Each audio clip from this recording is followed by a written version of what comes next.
Report आई है। अब सुनिए, मैम आप ये WhatsApp नहीं। एक्सेप्ट क्यों नहीं कर लेते हो कि मोदी जी सबसे पॉपुलर और सबसे सक्सेसफुल लीडर और प्राइम देखिए, मिनिस्टर रहे? अगर विदेश में छपी हर चीज के ऊपर जांच होनी चाहिए। वोल्कर रिपोर्ट जिसने कहा कि सद्दाम हुसैन ने सीधे तेल के बदले पैसे दिए कांग्रेस पार्टी को, जिसके लिए नटवर सिंह को इस्तीफा देना पड़ा, उन्होंने अपनी किताब one life is not enough में लिखा है, जाके चेक कर लीजिएगा। और मैं हवा में नहीं बोल रहा हूं, येवेगनना एल्बर्टस जिन्होंने, बोलिएगा। विदेश में छपी बातों पे तो इतना है कि आपका कार्यक्रम छोटा पड़ जाएगा। येवेगनना एल्बर्टस केजीबी की पूर्व चीफ, उसने अपनी किताब स्टेट विद इन स्टेट जाके चेक करिएगा। उसमें मैं आरोप नहीं लगा रहा हूं, सोनिया जी के बारे में पता नहीं क्या क्या लिखा, एजेंट थी वगैरह वगैरह वगैरह, वो सारी बात छोड़िए।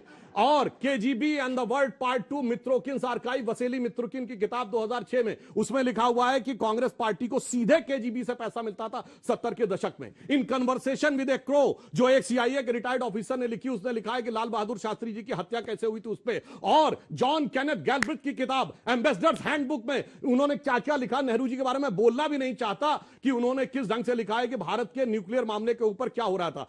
अगर आप, और श्वाइजर्स एलेस्टेटे नवंबर 1991 स्विट्जरलैंड की मैगजीन ने स्वर्गीय राजीव गांधी की फोटो के साथ लिखा कि उनका स्विस बैंक में अकाउंट है, 1.87 बिलियन स्विस फ्रैंक का अकाउंट है, जिसमें पहले नॉमिनी सोनिया जी थी और 18 साल का होने के बाद राहुल गांधी जी हो गए। अगर आप छपी छपाई बातों पे जांच करवाना चाहते हैं विदेश में, तो बताइए, फिर सबके ऊपर जांच होनी चाहिए।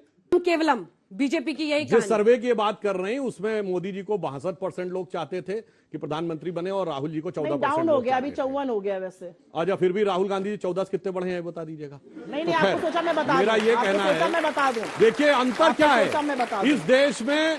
चुनाव इसके बारे में होगा, एक तरफ वो नेता जिसने जीवन के प्रारंभ से, शैशव काल से देश के लिए काम करने का व्रत लिया, और पिछले 8 सालों से उसने दुनिया के सामने दिखाया, स्वप्न अर्पित, प्रश्न अर्पित, आयु का क्षण क्षण समर्पित, चाहता हूं देश की धरती तुझे कुछ और भी दूं। और दूसरी तरफ वो होंगे जिनको परिवार में तमाम इशरतों, इनामात, विरासत में मिले, और जलवाए जलाल के साथ तुझे कुछ और भी दूं।